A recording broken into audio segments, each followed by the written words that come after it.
Architectural styles have clearly changed and evolved over time, but so too have the features within our homes. On today's episode of Homes Explained, we're looking back at 10 old home features which have disappeared completely from the homes we live in. Each one reflects a moment in history when design answered the needs and habits of the time. But as those needs and habits changed, so too did the features, and these ones just happen to fade away. So let's start with a feature that at one time every multi-storey home once relied upon, the laundry chute. This was a simple metal-lined shaft, usually built behind the bathroom wall, which allowed families to drop their dirty linen straight from the upstairs all the way down to typically the basement level.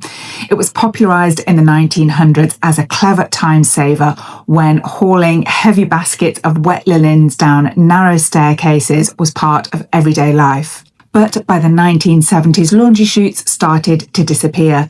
Fire codes heavily discouraged them because the shafts acted like a chimney if there was a fire in the house, and many children got stuck in them thinking it would be a good idea to take a slide. But as modern washing machines and dryers became common on upper levels, they just lost their purpose. Before refrigeration, fresh milk had to be delivered daily, and the milk door made that easy. It was a compartment built into the wall between the exterior and usually either the kitchen or the pantry, which allowed the milkman to leave bottles of milk from the outside for the family to collect them from the inside, safe and discreet. By the 1950s, though, refrigerators and supermarkets made the milk door unnecessary, so most were sealed up or bricked over. However, often things come full cycle, and we currently see the same desire for secure contactless delivery as we had back with the milk door, only now it's for Amazon packages and DoorDash deliveries rather than bottles of milk.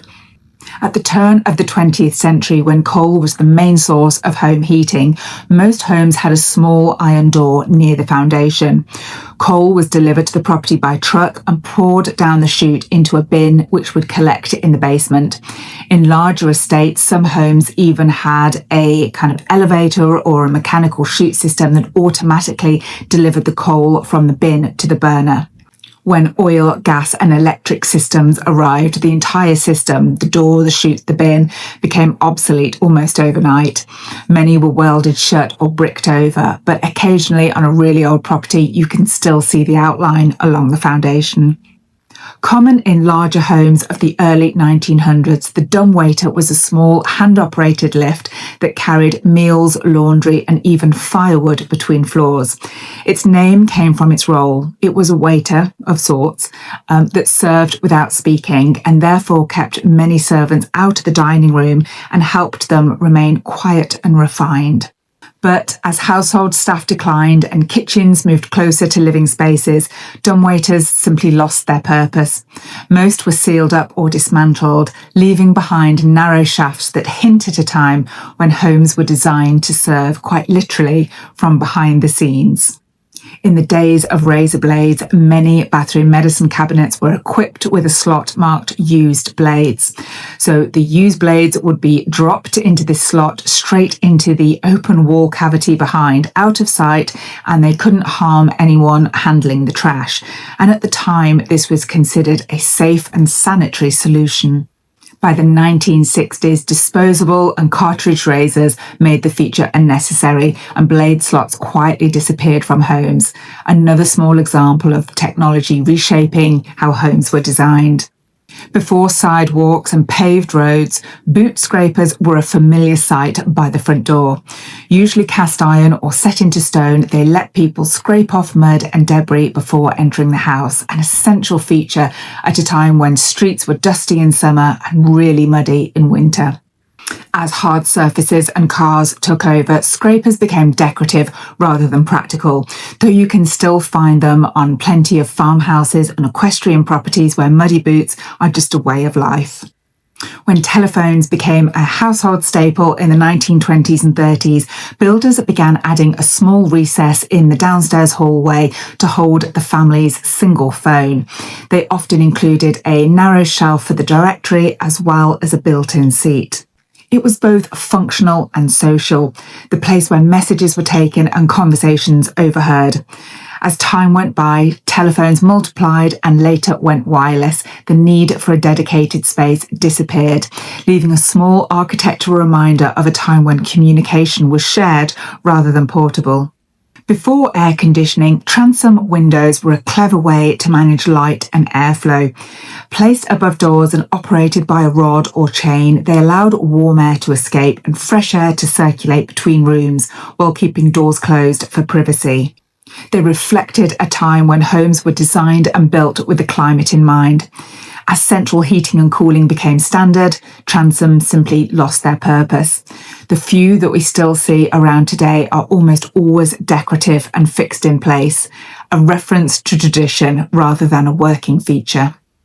In an era of plaster walls, hammering nails to hang artwork risked damaging the surface, so many homes included picture rails.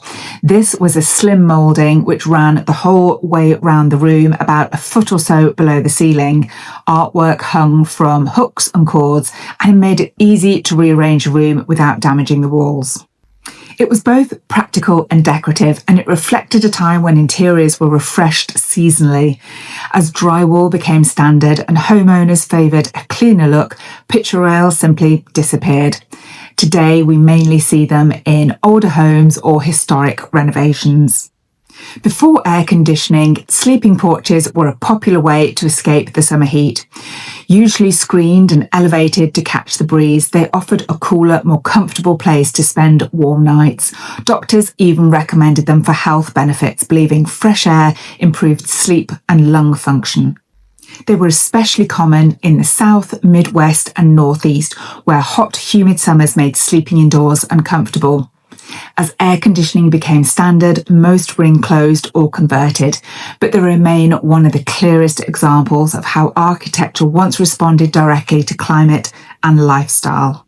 Each of these features solved a problem which made perfect sense for its time. They remind us that architecture has always been a mirror of how we live, and as our routines, technologies and expectations evolved, so too did the homes built to contain them. The disappearance of these features isn't so much a loss, but more a reminder that architecture is never static and it's always evolving alongside the people who call it home. So let me know in the comments if you have any memories of any of these features, or if there's anything else I should have included in this list but didn't. Thanks so much for watching, and don't forget to join me next week for more Homes Explained.